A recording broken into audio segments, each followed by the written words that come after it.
ఇప్పుడు నేను చెప్పబోతోంది ఏ చట్టం కాదు, ఏ ప్రభుత్వ ఆదేశమూ కాదు. కానీ కొన్ని వేల మంది పిల్లల భవిష్యత్తును మార్చడం కోసం ఓ గ్రామం తీసుకున్న నిర్ణయం. ఎస్, మహారాష్ట్రలోని సాంగ్లీ జిల్లాలో అగ్రాన్ దుల్గావ్ అనే ఒక చిన్న గ్రామం ఇప్పుడు దేశవ్యాప్తంగా వార్తల్లో ఉంది. ఈ గ్రామం ఏం చేస్తుందంటే ప్రతిరోజు సాయంత్రం 7 గంటల నుంచి 9 గంటల వరకు స్టడీ అవర్స్ను పాటిస్తుంది. ఈ సమయంలో విద్యార్థుల చేతుల్లో మొబైల్స్ ఉండవు. రీల్స్, వీడియోస్ లాంటివి పిల్లలే కాదు వారి తల్లిదండ్రులు కూడా చూడరు. అంతేకాదు టీవీ కూడా ఆపరేట్ చేయరు. కంప్లీట్గా 7 గంటల నుంచి 9 గంటల వరకు అందరూ పుస్తక పఠనంలోనే ఉంటారు, చదువుకుంటారు శ్రద్ధగా.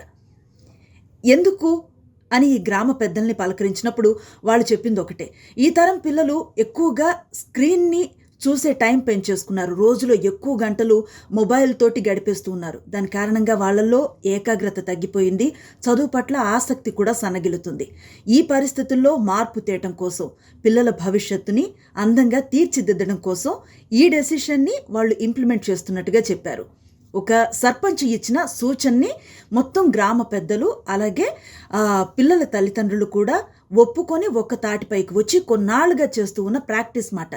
దీనివల్ల ఏమైంది? చాలామంది విద్యార్థులు చదువు పట్ల ఆసక్తిని పెంచుకున్నారు. అలాగే మొబైల్ ఎడిక్షన్ అనేది తగ్గిపోయింది. ఈ చదువుకుంటున్న సమయంలో పిల్లలతో పాటు తల్లిదండ్రులు గడుపుతున్న సమయం కూడా ఎక్కువ అవడంతో వారి మధ్య బలమైన బంధం ఏర్పడటానికి సహాయపడింది. ఇంకో ఇంట్రెస్టింగ్ ఫ్యాక్ట్ ఏంటంటే, ఈ నియమాన్ని బలవంతంగా పాటించాలి అని ఎవరిపైన రుద్దరమాట. అందరూ స్వచ్ఛందంగా దీన్ని పాటిస్తున్నారు. ఒకవేళ పాటించకపోతే వారి మీద ఫైన్ ఉంటుందా, శిక్షిస్తారా అంటే అది కూడా లేదు. కేవలం సర్పంచ్ ఇచ్చిన ఆదేశాలని అనుసరిస్తూ ఏకతాటిపైన అందరూ ఫాలో చేస్తున్న ఒక నిర్ణయంగా దీన్ని చూడాలి.